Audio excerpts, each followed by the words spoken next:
ओम गणेशाय नमः। ओम नमः शिवाय। मैं निखिल ज्योतिष आचार्य आप सभी का मेरे चैनल पर पुनः स्वागत करता हूं। आशा करता हूं कि आप सभी स्वस्थ होंगे। महादेव की कृपा आप सभी पर सदैव बनी रहे। ये वीडियो तुला के लिए बहुत महत्वपूर्ण है क्योंकि ये वीडियो है 6 मई से 12 मई 2024 के साप्ताहिक राशिफल के बारे में। कैसा रहेगा साप्ताहिक ये आने वाला सप्ताह तुला के लिए।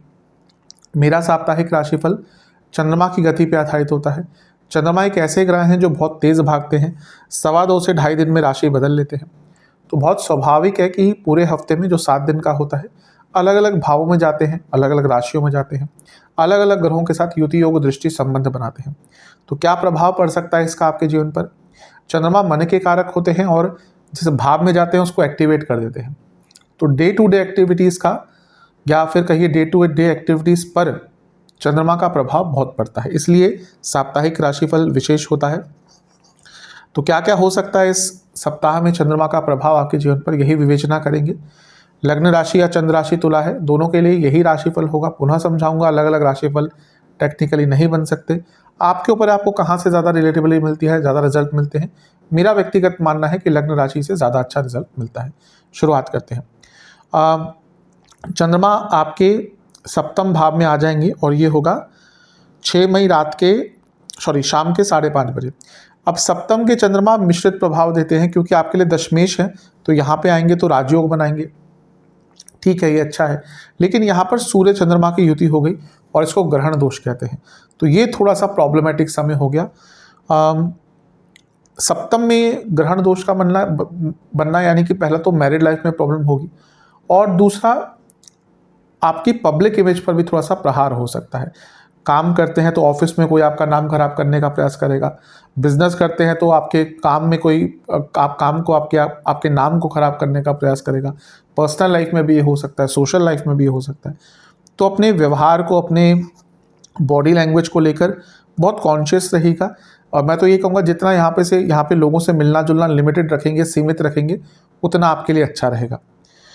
शनि की दृष्टि भी यहाँ पर है और ये सारे ग्रह शनि का प्रभाव लिए हुए लग्न को देखेंगे। तो ये हफ्ते का जो शुरुआती भाग है ना, बहुत अप्स एंड डाउन्स भरा रहेगा। क्योंकि उच्च के सूर्य भी देख रहे हैं तो कॉन्फिडेंस भी रहेगा, लेकिन अमावस्या योग बन गया तो एक अनस्टेबिलिटी रहेगी। शनि का प्रभाव दृष्टि द्वारा आ गया क्योंकि शनि यहाँ पर देख रहे हैं और ये सारी ग्रह लग्न को देख रहे हैं, जैसा मैंने कहा, तो एक उदासीनता भी आ सकती है। तो हफ्ते का शुरुआती भाग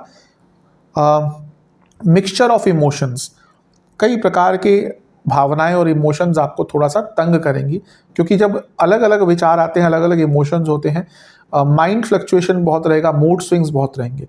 ये चीज़ें आपको हफ्ते के शुरुआती भाग में थोड़ा तंग अवश्य करेंगी क्योंकि 10वें घर के स्वामी है, सप्तम में आ रहे हैं।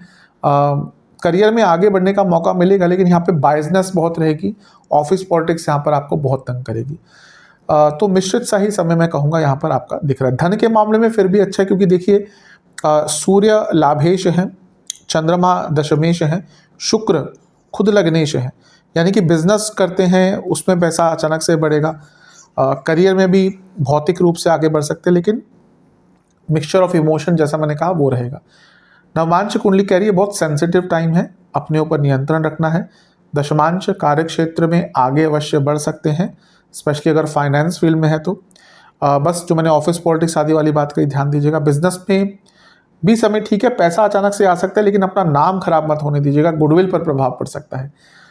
लव लाइफ ठीक है, ध्यान लेकिन भटकेगा, किसी और व्यक्ति के ऊपर ध्यान जाने की संभावना है। अगर रिलेशनशिप अच्छा नहीं चल रहा तो उसकी संभावना और बढ़ जाती है। वैवाहिक जीवन शक बहुत रहेगा, क्लैरिटी की कमी रहेगी, ट्रस्ट इश्यूज रहेंगे। स्टूडेंट्स एक स्टेबिलिटी पर काम कीजिए। ऐसा लग रहा है कि 2-3 दिन तो बहुत अच्छा पढ़ते हैं, करते हैं, फिर उसके बाद एकदम सब वापस खराब हो जाता है। कॉन्टिन्यूटी और स्टेबिलिटी स्टूडेंट्स के लिए बहुत इंपॉर्टेंट होती है। सेहत, गॉल ब्लैडर, किडनी के रोग, लिवर के रोग, पेट के रोग तंग करेंगे। सर्वाष्टक में आपका तीसरा भाव अत्यंत बली है, अपनी उत्तेजना पर कंट्रोल करेंगे तो बहुत अच्छा रहेगा। 8 तारीख शाम के करीबन 7 बजे चंद्रमा गोचर करेंगे पुनः और आपके अष्टम भाव में आ जाएंगे और 10 तारीख रात के 10 बजे तक यहीं पर रहेंगे। चंद्रमा का अष्टम भाव में आना मिश्रित से फल देता है, अच्छा तो नहीं होता। एकमात्र अच्छी चीज़ यह है कि पहले तो उच्च के हैं, बहुत ज़्यादा सेव नहीं करेंगे, लेकिन उच्च के हैं और गुरु के साथ है। हाँ, गुरु के साथ होना उनका थोड़ा सा चीज़ों को बचा सकता है। फिर भी अष्टम के चंद्रमा अनिश्चितता लिए होते हैं। 10वें घर के स्वामी हैं, जॉब चेंज करना चाह रहे थे तो अच्छा समय है, लेकिन जो नहीं करना चाह रहे थे जॉब चेंज, उनके कार्य क्षेत्र में बहुत उथल पुथल मचेगी, मतलब कि अनस्टेबिलिटी बहुत रहेगी। अलग अलग कार्य आपको दिए जा सकते हैं, फोकस की कमी रहेगी, एकाग्रता की कमी रहेगी और अपने ऊपर से कॉन्फिडेंस थोड़ा गिर जाएगा। कुछ नया सीखना चाहते थे उसके लिए समय बहुत अच्छा है, लेकिन ओवरऑल देखा जाए ये समय थोड़ा सा आपके लिए अनिश्चितता भरा स्पेशली कार्य क्षेत्र में जाएगा। यहाँ से मिलकर चंद्रमा और गुरु के साथ बैठकर धन के स्थान को देखेंगे, अचानक से धन की प्राप्ति होगी। गुरु विपरीत राजयोग बना रहे हैं, चंद्रमा आके उनको एक्टिवेट कर रहे हैं, यानी कि अटके हुए कार्य पूर्ण होंगे, लीगल कार्य पूर्ण होंगे। छठे घर के स्वामी गुरु हैं, लेकिन वाणी पर कंट्रोल बहुत करना पड़ेगा, अदरवाइज यहाँ पर प्रॉब्लम्स थोड़ी सी आपकी बढ़ सकती है। मैं यही कहूँगा कि धन के संबंध में कोई बड़ा निर्णय लेने से अपने आप को दूर रखिएगा, चिंतन कीजिएगा, गहन चिंतन कीजिएगा, साधना कीजिएगा, उसके लिए समय अच्छा है। नवांश, कोई गुजरा हुआ कोई मौका, कोई गया हुआ हाथ से मौका जो निकल गया था वो वापस अचानक से आ सकता है, अपने आप को सचेत रखिएगा।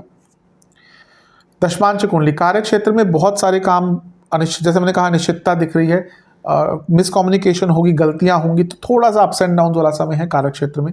बिजनेस में फिर भी ठीक है, एक बैलेंस आएगा, पैसा अचानक से आ सकता है, नए आइडियाज आएंगे, बिजनेस में आगे बढ़ने का मौका मिलेगा। लव लाइफ, ये वो समय है जब आप थोड़ा सा ना ये सोचेंगे कि क्या रिलेशनशिप में रहना ठीक है कि नहीं। कई बार होता है, अच्छे रिलेशनशिप में भी होता है, लॉन्ग टर्म रिलेशनशिप में भी होता है, शॉर्ट टर्म में भी होता है, कि व्यक्ति कभी कभी डाउटफुल हो जाता है कि शायद मैं सही रिलेशन में नहीं हूँ, शायद व्यक्ति सही नहीं है। ये वो सारा वैसा ही टाइम होगा।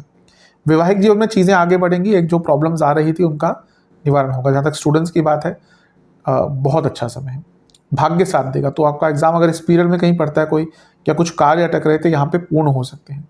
सेहत, लिवर की प्रॉब्लम बनी रहेगी, मेटाबॉलिक डिसऑर्डर्स, जिनको डायबिटीज़ या दिक्कत परेशानी बहुत बढ़ेगी, वीकनेस यहाँ पर बहुत रहेगी। सर्वाष्टक में आपका चौथा भाव अत्यंत बली है। प्रॉपर्टी आदि, स्पेशली अगर कुछ एंसेस्ट्रल प्रॉपर्टी से जुड़ा आपका काम अटक रहा था, यहाँ पे पूर्ण हो सकता है। 10 तारीख रात के 10 बजे चंद्रमा आपके नवम भाव में आ जाएंगे, मिथुन में, और सप्ताह के अंत तक यहीं पर रहेंगे।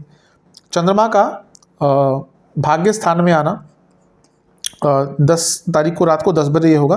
भाग्य स्थान में आना, नवम भाव में आना अच्छा ही होता है आपके लिए, क्योंकि 10वें घर के स्वामी हैं, नवम भाव में भाग्य स्थान में आ रहे हैं, यानी कि भाग्य करियर में साथ देगा। जो उथल पुथल आई थी सप्ताह के बीच में वो भी कम हो जाएगी। बुध का भी गोचर इस दिन हो जाएगा, वो मेष में आ जाएंगे। कर्म धर्माधिपति योग यहाँ पे बनाएंगे तो ये भी अच्छा है। तो कार्य क्षेत्र में ये समय आपका बहुत शुभ रहेगा। जो भी इरेगुलरिटीज आई थी वो दूर हो जाएंगी। यहाँ पे मंगल की भी दृष्टि है, और मंगल धनेश भी है, और मंगल आपके सप्तमेश भी है। बिजनेस में भी आगे बढ़ेंगे। करियर में जैसा मैंने कहा, धन भी ज़्यादा बढ़ सकता है, नई अपॉर्चुनिटीज़ आ सकती हैं। और जो अनिश्चितता यहाँ पे भी आई थी ग्रहण के कारण, फिर अष्टम के कारण आई थी, क्यों कह रहा हूँ, क्योंकि दशमेश है चंद्रमा, तो करियर पर उनका बहुत बड़ा प्रभाव आपके पड़ ही जाता है। तो जो इरेगुलरिटीज़, जो अनिश्चितता, जो अस्थाई पूरा समय चला था, उस पर स्थायीपन आएगा, स्थिरता आएगी, भाग्य का साथ मिलेगा, और करियर में आगे बढ़ने के बहुत मौके आपको प्राप्त हो सकते हैं। बस अपनी वाणी और अपने व्यवहार में प्रोफेशनलिज्म रखिएगा, इम्पॉर्टेंट रहेगा। जहाँ तक नवमांश की बात है, अच्छा समय है, अपने आप को ऑर्गेनाइज करने के लिए बहुत अच्छा समय है। दशमांश कुंडली कह रही है कि करियर में बहुत शुभता है, पैसा भी बढ़ेगा, नाम भी दोबारा बनेगा, अपॉर्चुनिटीज आती हुई दिख रही है। बिजनेस, थोड़ा सा अपने इमेज, अपने सोचने के तरीकों में बदलाव लाइएगा। बिजनेस में लग रहा है कि कोई बहुत बड़ा कार्य आपके पास आ सकता है। लव लाइफ ठीक है सब कुछ, लेकिन बस एक ही प्रॉब्लम दिख रही है, ओवर एक्सपेक्टेशन। वैवाहिक जीवन, एक दूसरे को समझ नहीं पा रहे, और यहाँ पे आते आते बहुत बड़ी कन्फ्यूजन हो सकती है। स्टूडेंट्स, बहुत अच्छा समय है, जल्दबाजी और गुस्से पर कंट्रोल कर लीजिएगा, समय तो आपका बहुत अच्छा है। सेहत, गले के रोग, ENT की प्रॉब्लम, स्किन डिसऑर्डर। सर्वाष्टक आपका पंचम भाव अत्यंत बली है। हफ्ते का अंतिम भाग क्रिएटिविटी से भरा आपका होगा, शुभता पूर्ण दिख रहा है। उपाय के स्वरूप में दुर्गा जी की एक बार आरती कर कर उनको खीर का भोग लगाइएगा। आशा करता हूँ वीडियो काम आएगा। चैनल पर नए हैं सब्सक्राइब कीजिए, वीडियो को लाइक कीजिए। मिलता हूँ अगली वीडियो में, तब तक के लिए ओम नमः शिवाय।